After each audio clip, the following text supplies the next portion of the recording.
Assalamu alaikum. Hello and welcome to the Mansuri Perspective. The funerals came too fast. The first warning did not come from a government briefing or a military press conference. It came through flag draped coffins arriving in towns across Khyber Pakhtunkhwa, one after another. Police officers buried after suicide bombings, soldiers killed near the Afghan border, families standing silently beside fresh graves in a country that believed it had already paid the highest possible price in its war against terrorism. For years, Pakistan believed the return of the Afghan Taliban in August 2021 might finally bring stability to a border region that had consumed generations of soldiers, civilians, and policymakers. Instead, by the spring of 2026, Pakistan found itself confronting a reality few in Islamabad openly imagined just a few years ago. Kabul was no longer simply a difficult neighbor, it had become the center of Pakistan's most dangerous security challenge.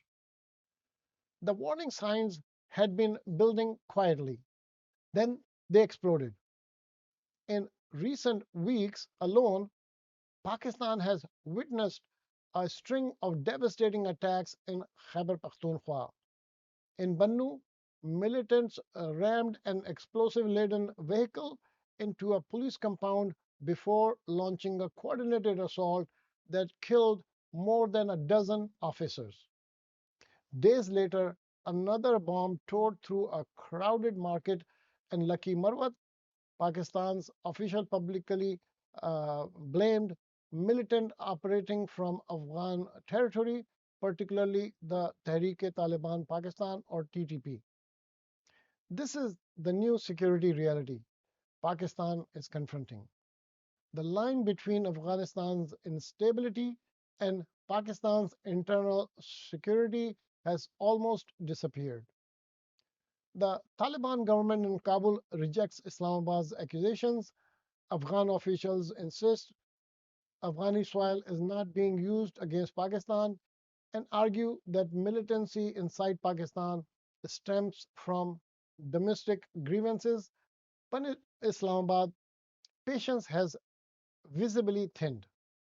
Pakistani officials increasingly speak of the Afghan Taliban and the TTP not as a separate entities but as interconnected networks tied by ideology, tribal links, battlefield history, and geography. And geography matters here. The Pakistan Afghanistan border stretches more than 2,600 kilometers across mountains, deserts, tribal regions, and isolated valleys where state authority has always been difficult to enforce. But the border is not merely difficult terrain, it is actively contested ground. The Durand Line, drawn by a British colonial official in 1893, was never accepted by Afghanistan as a legitimate permanent boundary.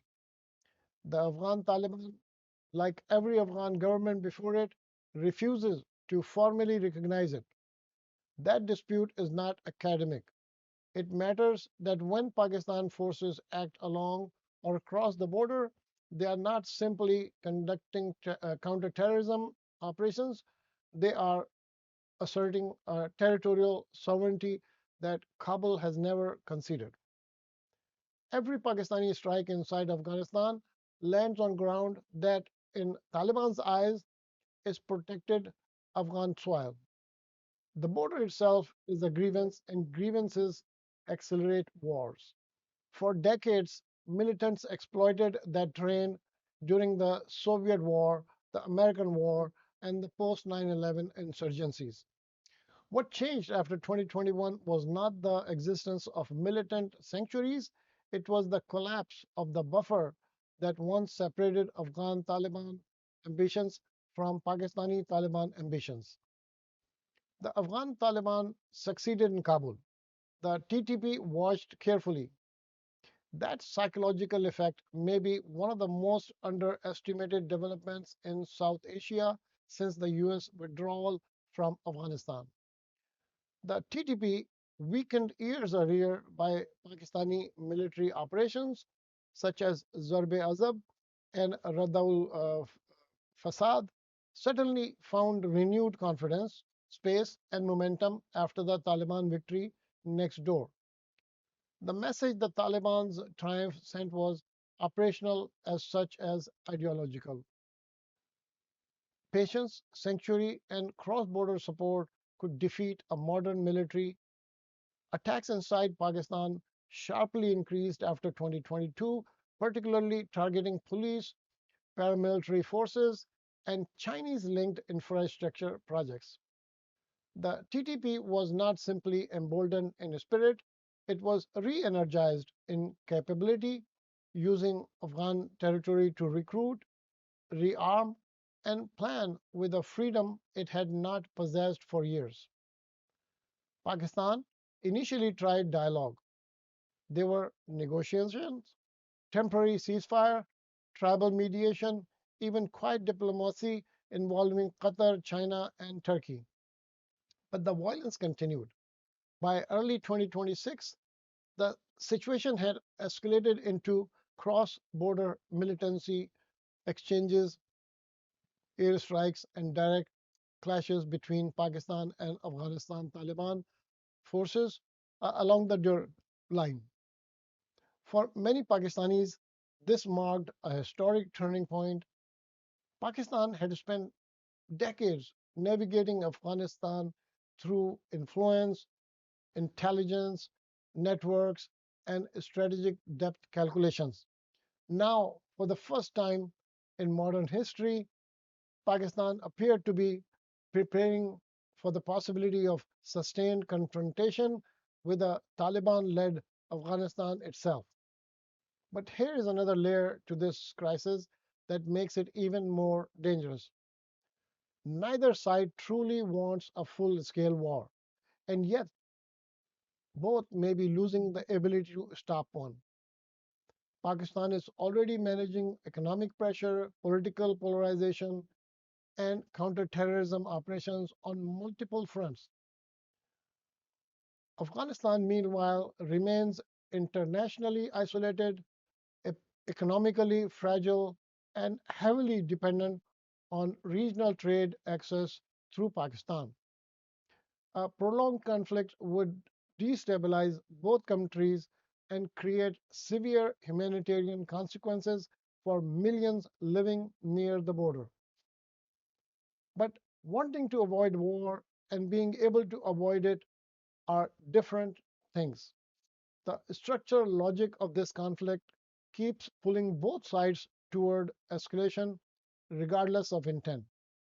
Every bombing inside Pakistan increases pressure on Islamabad to respond harder. A government that appears restrained risks being portrayed as weak. And in Pakistan's domestic political climate, that is a risk no administration can easily absorb. Every Pakistani strike inside Afghanistan fuels nationalist anger in Kabul, where the Taliban cannot be seen to absorb punishment without response, without undermining the image of strength on which its entire authority rests. Every cycle of retaliation narrows the political space for compromise. Leaders on both sides may primarily want a way out. Publicly, neither can afford to be the first to step back. That is what makes this moment structurally perilous in a way that quiet diplomacy alone cannot resolve. The regional consequences of continued escalation extend well beyond the two immediate parties. China has the most concrete stake.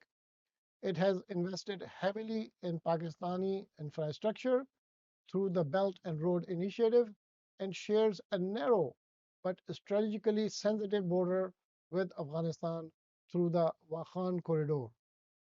Beijing does not want a war on either side of that equation, which is why Chinese diplomats quietly hosted ceasefire talks in April. But China's leverage over the Taliban is limited. You know, economic inducements work less well on a government that has survived decades of isolation.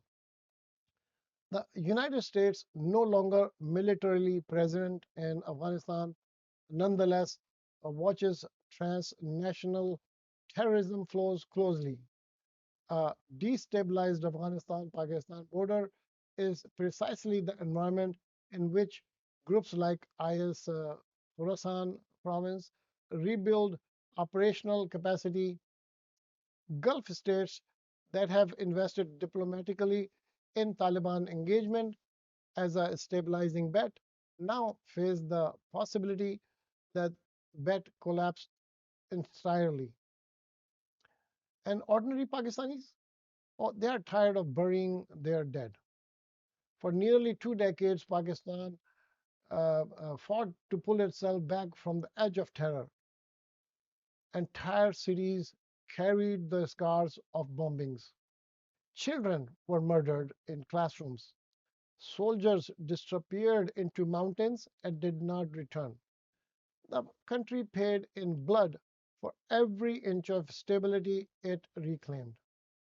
That is why this moment feels different, because the fear in Pakistan today is not simply about another attack. It is the fear that the war the country thought it had pushed beyond its borders may once again be finding its way home. And history offers a cruel lesson about this region. Once the funerals begin arriving too fast, events tend to move faster than the governments can control them.